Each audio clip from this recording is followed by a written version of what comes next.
Fazer um peixinho pro almoço. Ó. Bastante verdura. Ó.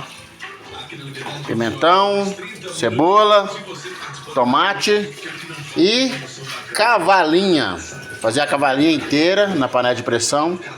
Vai ficar uma delícia. Ei, trem bom, só. Olha que maravilha. Bom demais. Agora, vamos colocar aqui umas cebolas, uns tomates. Fazer uma cama. Pronto. Agora aqui, ó. Aqui. Vou colocar aqui. Pronto.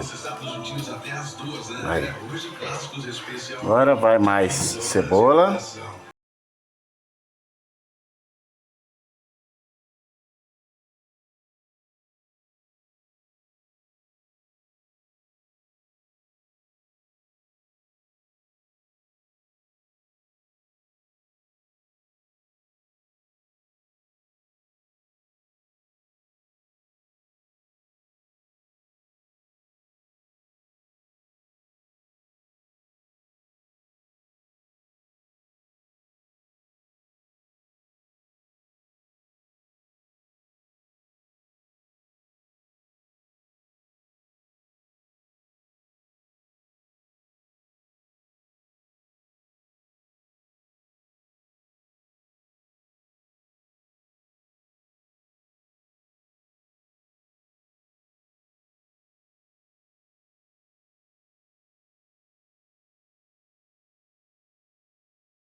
Vai tá pronto.